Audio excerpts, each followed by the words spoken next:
Hi there, this is Bob Moog at UG Studios, and my guest today is Mr. Richard Levy. How are you, Richard? Good morning. Nice to see you. I'm not going to go through Richard's background because it would take the entire interview to talk about everything Richard has done. Most of the people that we've been interviewing are either game inventors or sometimes we've talked with industry people who are running companies. But Richard's background started in the movie business. And maybe you could talk a little bit about how you started out and how you got to be in the toy industry. Yeah, I was just saying to Cheryl, my wife and partner, we have been so enriched. I started in feature films. I went from feature films to television. I went from television to publishing. And then I stumbled into toys and games and fell in love. And it's been 42 years. 42 years in toys and games. And 40 years in television film, which was like going to Harvard for marketing. I mean, that was like shtick all the way. And did you find when you got to the toy industry that people thought the ideas you brought in promotion from movies were really crazy, or did it fit right in? I found that I never wanted to fit right in. Mm-hmm. Fit right in is not what you want to do in the toy business. Yeah. Frankly, it's not what you want to do in any. We're in life, the fashion industry. Never right. get caught with your trends down. Right. You'd never want to fit in, and our biggest hits have been those that broke the rules. So for fit in. The thing that I know you know best for is Furby and being involved in Furby. Yeah. And what was the road to get that made? Well, because you in your role, you're not manufacturing anything. You have to find a company to do it. It was very, very interesting. There was an executive at Mattel, and he asked me if I could help his wife develop a product. She's up in Seattle or something. Mm-hmm. And I So he was living in El Segundo, and she she was living in Seattle. Yeah. And I helped him. And then when it was all over, he said, "What do I owe you?" Mm-hmm. And I said, "You don't owe me anything." He goes, "No, but I got to pay you. You put so much time." Mm-hmm. And I said, "No, you don't." I said, "Pass the favor along. There's more to life than money." Right. I'm just, pass it forward. Pass it forward. Yeah. So what happened was when Dave Hampton, who's an electronic genius, Mm-hmm. when he came up with the concept of Furby, he ran around to a couple of companies, couldn't get anywhere and whatever. And then he's an ex-Mattel employee. Mm-hmm. And he's talking to this fellow, and he says, "I need somebody to help me. I don't know what to do." He says, "There's this fellow on the East Coast, Richard Levy. Call him. He can make it happen." And were you living in New York then, or were No, you in I Florida was already? I was in Washington. You're in Washington. Washington, D.C. Okay. He said, he can make it happen. Mm-hmm. So I called, I looked at it was nothing more but a puppeteered tennis ball. It was nothing. It was like a tennis ball with it was electronics. with eyes. No, there were were no electronics. Oh, no it was electronics. imagine this and imagine that. Oh, okay. And so I said, okay, I'm going to go to Tiger Electronics. What's Tiger Electronics? What about Mattel? Yeah. Forget them. They're Right. not going to do it. They're going to slap Mickey Mouse on it. And so who was running that? Randy Rissman at that time? Randy Rissman Mm-hmm. and Roger Schiffman. Mm-hmm. So I called Roger Schiffman, and I said, "You got to see this." And he goes, "Okay." So I set up a meeting in Los Angeles to see it. And then right before the meeting, the day before, he calls and he says to me, "Can't do it." Mm-hmm. And he's sneezing into the phone. And I said, Uh-oh. "What do you mean?" He says, "I'm sick. I've got to go back to Chicago. I am really sick. I'm canceled Hong Kong. I've canceled everything.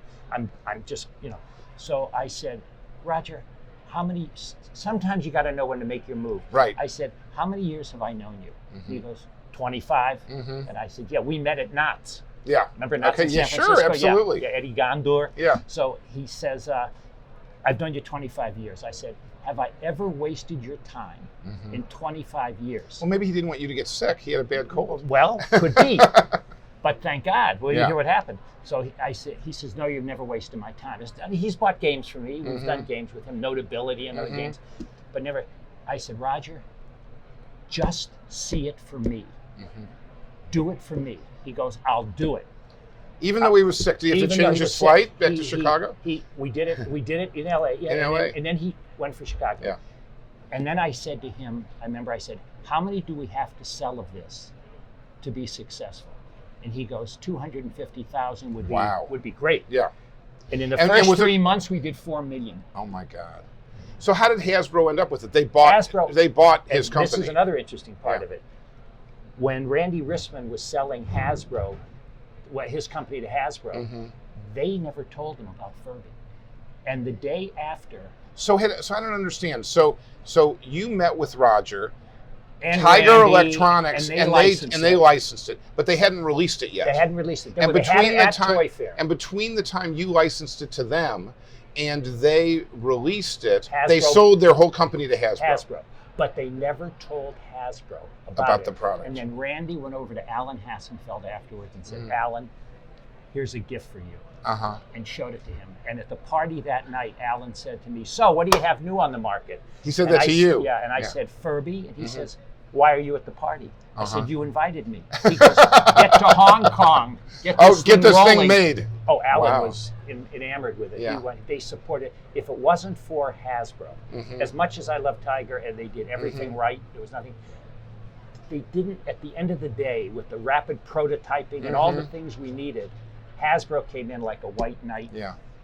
And so it was a good item with Tiger Electronics. It was a great item. But with Hasbro, it became the item. I don't want to take that away.